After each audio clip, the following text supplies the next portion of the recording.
Hey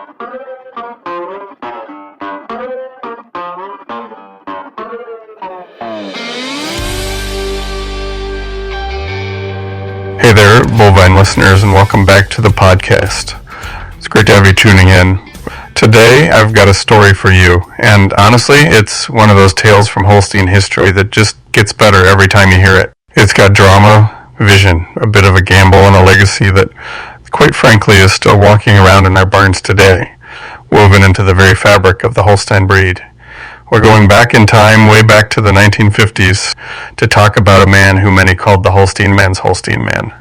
Say a breeder whose eye for cattle was legendary, whose methods were both revolutionary and grounded in common sense, and who built an empire on the back of one single, remarkable white cow. I'm talking, of course, about Frederick Roy Ormiston, or Roy as everyone knew him, in the incredible story of Roybrook Farm. It's November 1956. The air is crisp, but specific kind of chill you get at the Royal Winter Fair in Toronto.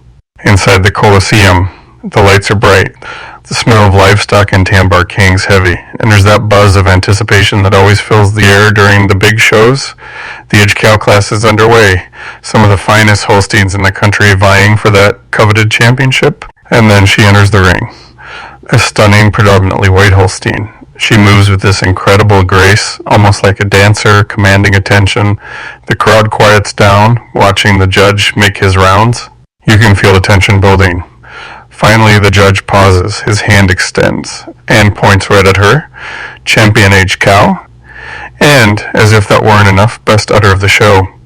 Up in the stands, a man named Roy Ormiston watches. He's not jumping up and down, maybe just a quiet nod, a look of measured satisfaction, because Roy had seen something special in this cow months earlier, something others had missed.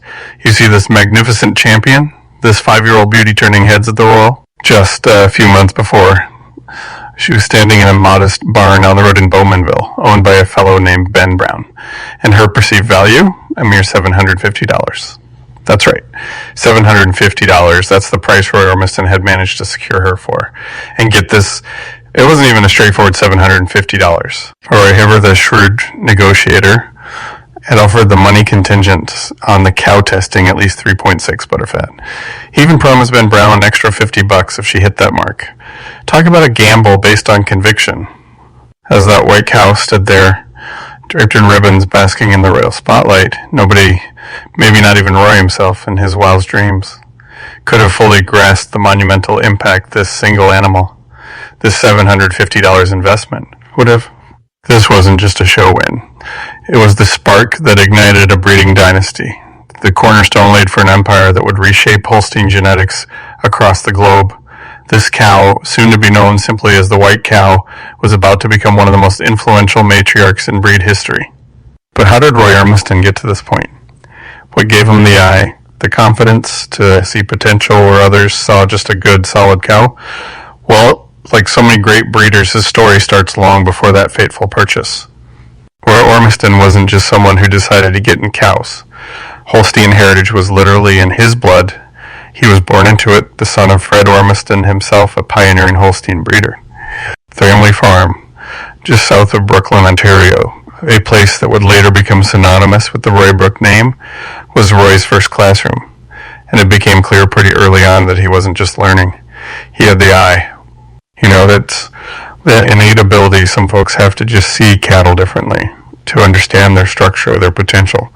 Legend has it, when Roy was just 16 years old, he took his father's show string to the Royal Winter Fair. 16. And what does he do? He leads them to second prize in the prestigious senior get of sire class. That's not just participating, that's showing an early mastery. But Roy didn't just ride on his father's coattails. He wanted to forge his own path, deepen his own understanding. He became a fieldman for the Holstein Association of Canada, taking over the East Central Ontario territory from another well-respected name, Bob Holtby. Now think about that job for a minute. For 7 years, Roy traveled across the province, visiting countless farms, seeing the best and maybe the not-so-best animals, talking to breeders, learning about different management styles, different breeding philosophies. Can you imagine the better education for someone wanting to build a world-class herd. It was like a 7-year masterclass in Holstein breeding. It exposed him to the top bloodlines, sharpened his evaluation skills, and honed those instincts that would later set him apart. It's during these years, I believe, that he solidified his vision for the kind of cow he wanted to breed. So when he finally established Roybrook Farm in 1951, he wasn't starting from scratch mentally. He had a plan. And the timing was interesting, wasn't it? The post-war era saw huge changes in dairy farming. The biggest, perhaps, was the rise of artificial insemination, moving from experimental to commercial reality. This created a whole new dynamic, sometimes even tension, between the old school cow-sensei breeders and the emerging statistically driven approaches promoted by the II studs. Roy found himself right in the thick of it, establishing his herd in Ontario County, an area already considered hallowed ground for Holstein genetics. Names like Montvic, Harmke, PJ, Posh Extra, and Hawkhurst, Emperor Pathfinder B weren't just entries in a pedigree. There were legends whose influence was palpable in the region's herds. Roy knew the local landscape. He drew from this rich genetic pool, bringing in foundation animals from respected herds like WJ, Seymour, Springdale operation. He built around key females, cows like Sigis, Posh, Loken, Var, and Baroness Hawkhurst, Pathfinder B. He was carefully assembling the pieces, laying the groundwork. He was the architect, sketching out a genetic blueprint. But every great structure needs a cornerstone. That one piece that elevates the entire design from ambitious to truly legendary. Roy was building his foundation brick by genetic brick, but the cornerstone, well, that was still waiting to be discovered. And his discovery would come not through a planned purchase from a famous herd, but through a keen observation and a shrewd deal in a neighbor's barn. Let's go back to that summer of 1956, just before the Royal. The story of how Roy actually acquired Balsam Brae Pluto Sovereign, the white cow, is fascinating and tells you so much about the man. According to Walter Barron, a cattle dealer from New York who was active in the area, he and another dealer, Max Height, had already been to Ben Brown's farm. They saw the cow, liked her, and offered Brown $700 for her. $700. But Brown turned them down shortly after Roy Ormiston pays a visit. He sees the same cow, but maybe he sees more. He offers $750. But remember that condition? Only if she tests 3.6 butterfat or higher. If she does, he'll even throw in an extra $50. It was clever, it mitigated some risk, but also showed his confidence in the cow's potential beyond just her looks. Ben Brown accepted the deal. And just like that, for potentially $800 max, Roy Ormiston secured the animal that would define his life's work.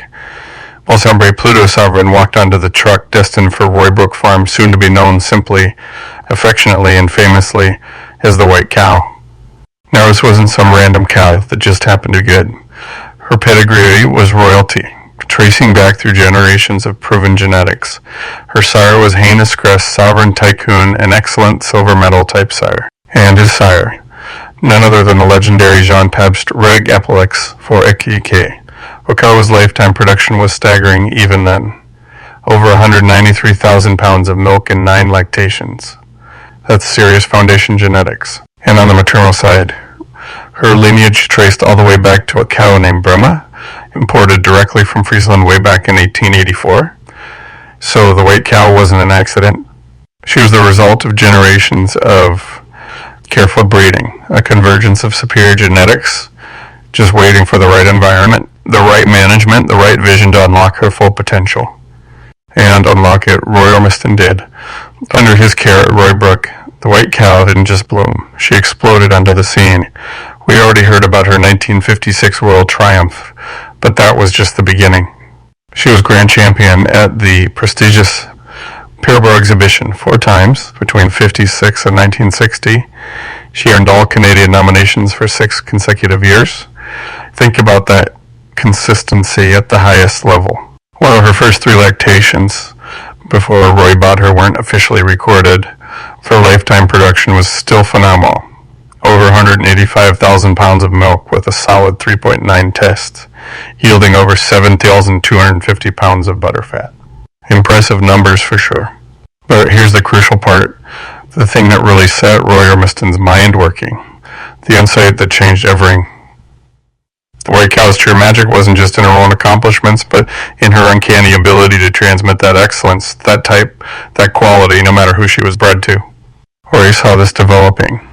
There was a daughter of the white cow that had been left behind at Ben Braun's farm when Roy bought the mother.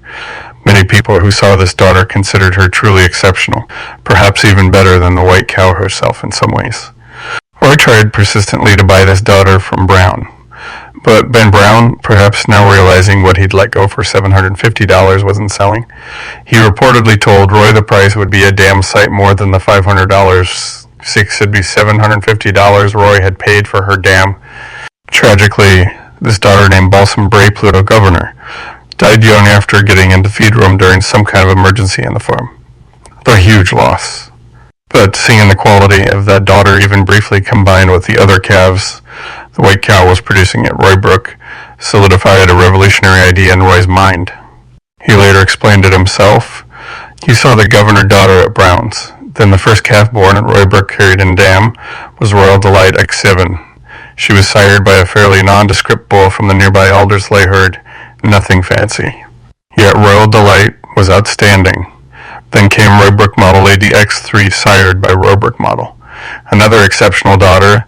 That's when the light bulb went on for Roy. As he put it, it was then I realized that no matter what she was bred to, the white cow would always produce a good daughter. That's when I knew I could line breed on her. That realization was the key. He saw that the white cow wasn't just a great individual. She was a genetic powerhouse, a dominant force capable of stamping her quality onto her offspring, overriding the influence of lesser sires. This gave him the confidence to do something relatively bold for the time. Concentrate her genetics through line breeding, and her progeny became the pillars of the Roybrook dynasty. That first daughter born at Roybrook, Royal Delight, she went on to make history alongside her mother. They became the only dam daughter pair to ever both win the best udder class at the Royal Winter Fair. Think about that genetic potency for udder quality. And Delight wasn't just pretty. She worked hard too, producing nearly 180,000 pounds of milk with almost 4 fat over 10 lactations. Then there was Roybrook Model Lady, another superstar. She won her class at the Royal 3 times and hit the honor list with records topping 25,000 pounds of milk. A huge achievement back then. And talk about longevity.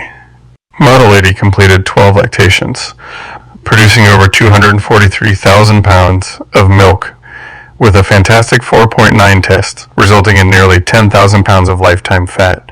That kind of lifetime production from a high-type cow would be impressive even today. These incredible daughters, along with the white cow's equally impressive son, Roybrook Ace X Test, became the core group. Roy started strategically line breeding, concentrating the influence of the white cow by mating these closely related superior animals. Often he would breed maternal half-siblings together. Different sires, but all out of the white cow are her best daughters. He was very clear, though. It was line breeding, not inbreeding. We never inbred. He was aiming to intensify and fix the desirable traits of the white cow family. The type, the udders, the components, the will to milk, without falling into the trap of severe inbreeding depression. It was a masterful balancing act, guided by his deep understanding of the animals themselves. So his genetic concentration reached a pinnacle, perhaps, when he bred Roybrook Model SX15, who was Model Lass. She was the result of breeding Royal Delight White Cow's daughter by the Aldersley Bull back to Roybrook Model, seer of Model Lady. So Model Lass was intensely line bred to the white cow, and she in turn would become the dam of bulls that would take the Roybrook name and genetics onto the world stage. The foundation was set. The cornerstone, the white cow, had proven her worth tenfold. Her daughters and son were exceptional. Roy Ormiston's vision for line breeding was crystallizing. The stage was set for the Roybrook revolution to go global. The year is 1964. At the national sale, Holstein breeders are buzzing about a bull calf. Not just any calf, a 6-month-old youngster carrying the Roybrook prefix. His name, Roybrook Telstar, and the price he commanded. A staggering $25,000. 25 grand for a 6-month-old calf in 1964. This wasn't just a high price, it was astronomical, headline-grabbing news, and it instantly put the Roybrook breeding program under an international spotlight, Why the hype? Well, Telstar wasn't just a random calf from the herd, he was the embodiment of Roy Ormiston's breeding strategy. He represented 3 generations of careful, focused line breeding. His sire, Roybrook Ace, the white cow's son. His dam, Roybrook Model S, that intensely line-bred daughter of royal delight we just talked about. Telstar was dripping with the concentrated genetics of the white cow family, and his name, Telstar. Remember, Telstar satellite launched just a couple years earlier in 1962. It was the symbol of a new era of global communication. How fitting, because Roybrook Telstar the bull was about to broadcast Roybrook genetics across the globe just as effectively. Telstar quickly lived up to the expectations. He became one of the youngest bulls ever to achieve the coveted Class Extra rating in Canada. His proof was phenomenal, especially for the time. His 709 classified daughters averaged an incredible 83 good plus or better, earning him a 31 rating for type confirmation. That's breed-changing type improvement. But here's the kicker. He wasn't just a type bull. He was also plus for production, 6 for milk. He delivered the complete package, validating Roy's emphasis on balanced breeding. Before his Canadian proof was even fully finalized, the international demand was immense.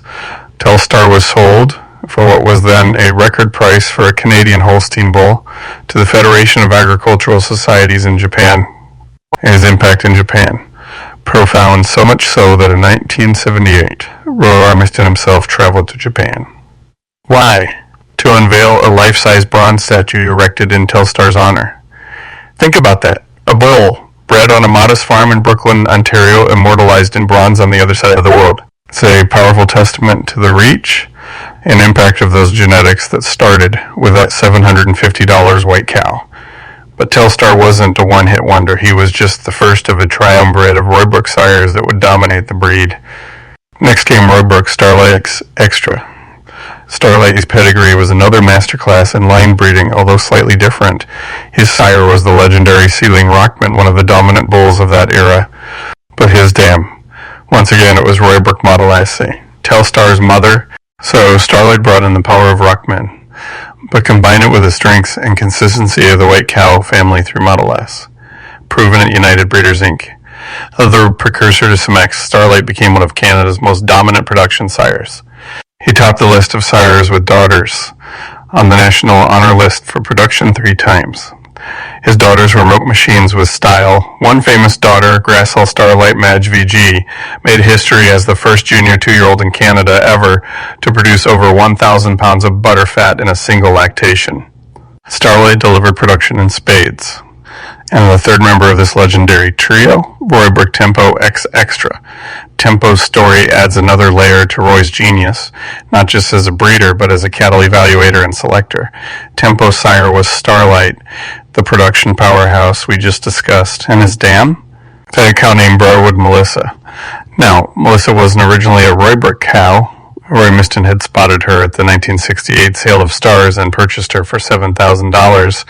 What was special about Melissa? She was a Telstar daughter. So let's break down Tempo's pedigree. His sire, Starlite, was out of Model S. His dame, Melissa, was a Telstar daughter, and Telstar was also out of Model Ace. Roy had essentially bred the son of Model S, Starlite, to the granddaughter of Model S and Melissa via Telstar. It was line breeding layered upon line breeding, concentrating the strengths of the white cow family while strategically incorporating the Rockman influence. The result? Roybrook Tempo. He earned his extra rating in 1979 and became another global sensation, used extensively through AI worldwide. Industry experts looked at this Telstar Starlite Tempo combination, particularly the success of crossing Telstar daughters with Starlite, which produced Tempo's dam, for instance, and saw it as undeniable proof of the power of Roy's line breeding program. The consistency was remarkable. The daughters of these bulls filled the Roybrook barns and herds around the world. Cows like Roybrook Vale X, who had 2 honor list records and completed 6 lactations exceeding 1,000 pounds of fat, or Roybrook Harriet X, with 5 records over 1,000 pounds of fat. These weren't just high record cows. They were cows that did it year after year, lactation after lactation. They were the embodiment of the Roybrook ideal.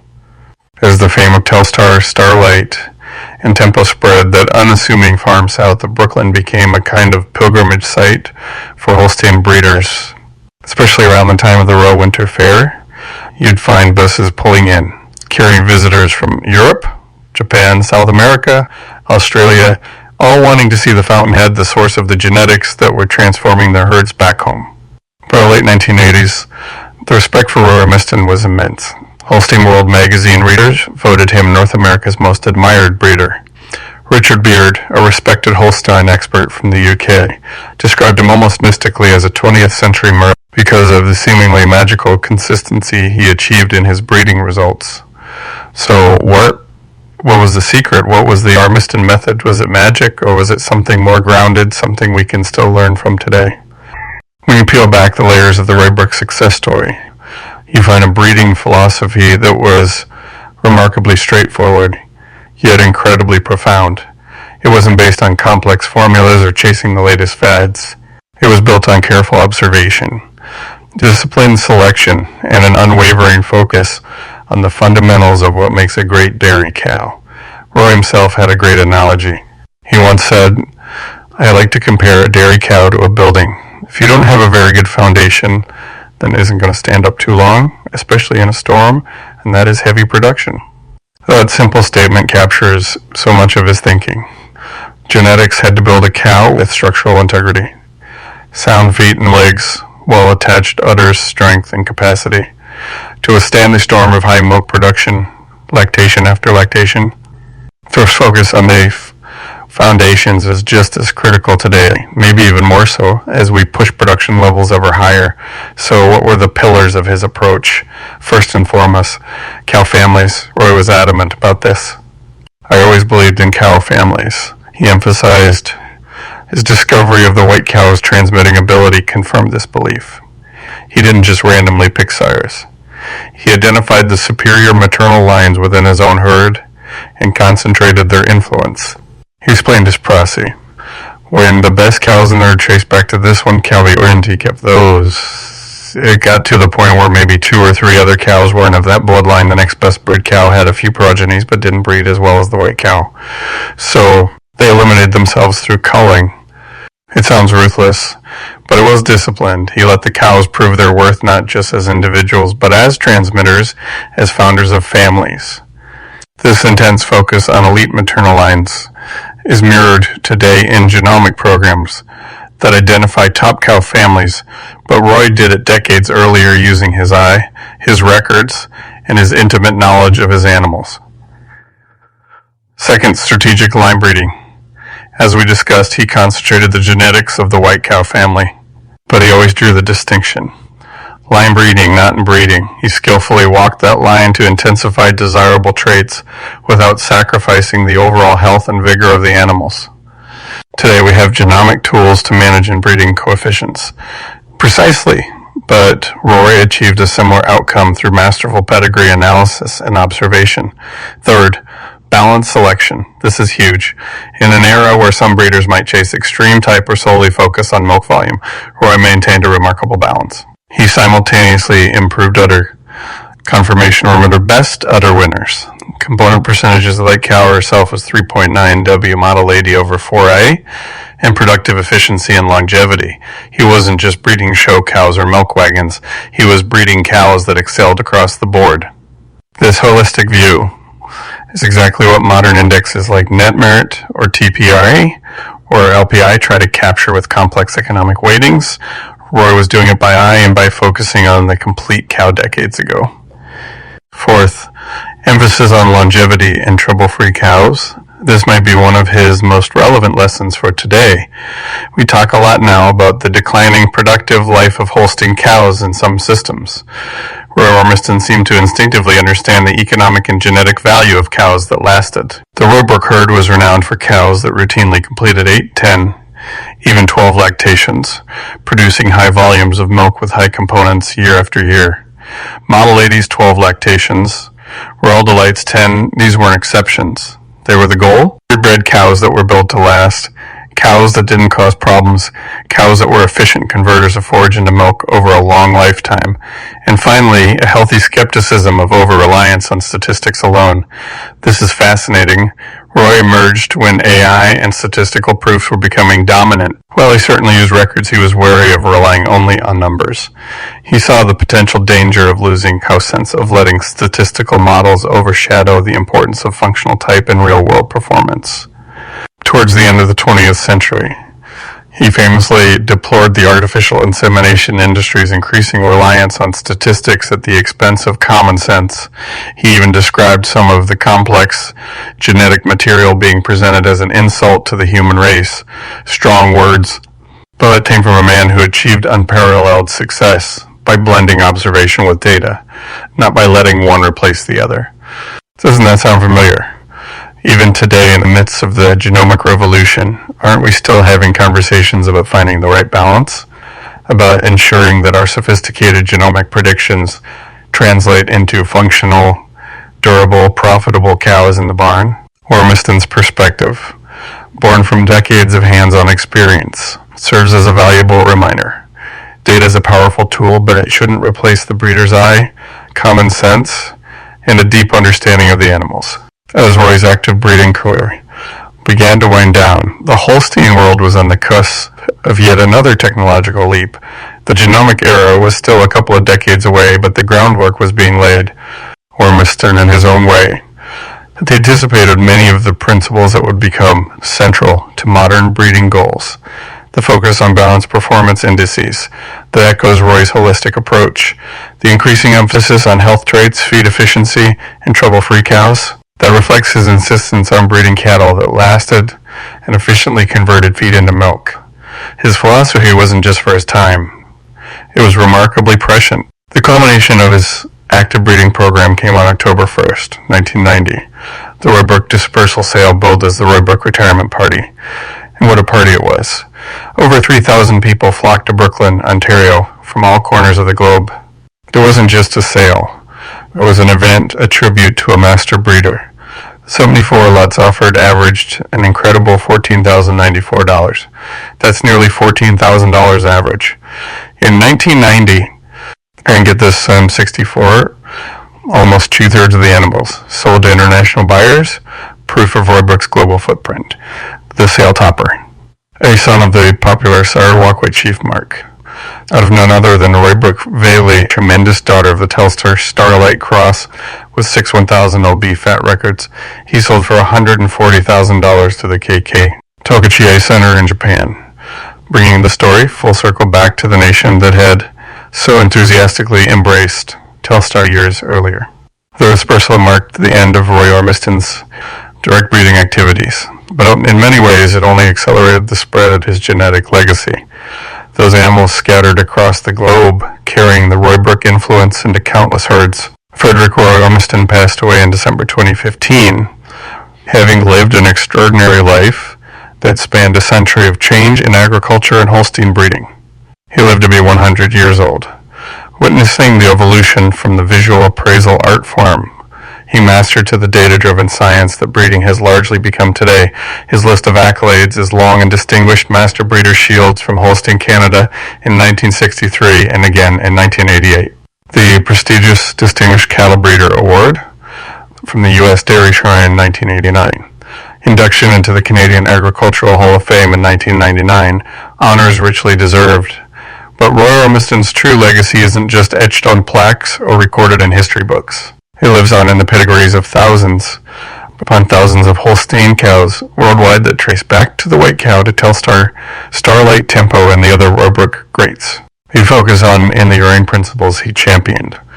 The focus on great cow families, the commitment to balanced breeding, the importance of longevity and structural soundness, and the wisdom of blending technology with keen observation. These aren't just historical footnotes. They are foundational concepts for successful dairy breeding, regardless of the era or the technology available. His legacy is even visible in the community of Brooklyn, Ontario. Streets bear the names of his farm and his famous cattle. And in a gesture typical of his character, he generously donated 25 acres of valuable land for a new hospital, a lasting contribution to the community where he built his breeding empire. Or once reflected, perhaps with characteristic understatement, I don't think at first I had any definite plan. I was interested in Holsteins, and when you're interested in something, you want to breed the best. Maybe it's that simple. Not chasing trends, not getting swayed by extremes, but maintaining an unwavering focus on breeding the best. Cows that excelled not just for a single show season or one high lactation, but contributed positively over a long, trouble-free, productive lifetime. Or once reflected, perhaps with characteristic understatement. I don't think at first I had any definite plan. I was interested in Holsteins. And when you're interested in something, you want to breed the best. Maybe it's that simple.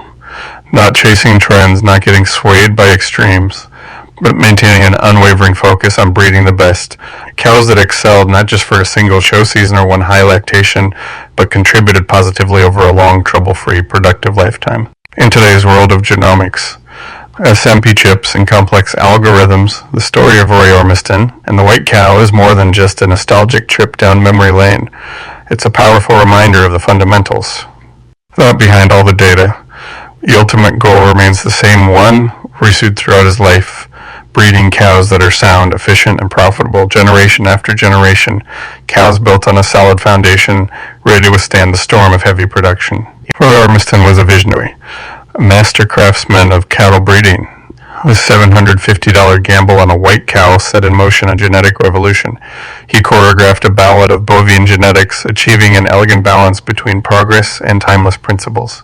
And the echoes of that dance, started half a century ago on a farm in Ontario, continue to resonate in Holstein barns around the world today. He showed us that sometimes the most revolutionary act is simply the relentless pursuit of fundamental excellence. What a story, right? It makes you think about the cows in your own barn, the history behind them, and the visionaries who shaped the breed we work with every day. Roy Ormiston truly was the Holstein man's Holstein man. That's all the time we have for today here on the Bovine Podcast. Thanks so much for tuning in and sharing this piece of Holstein history with me. Until next time, keep breeding those great cows.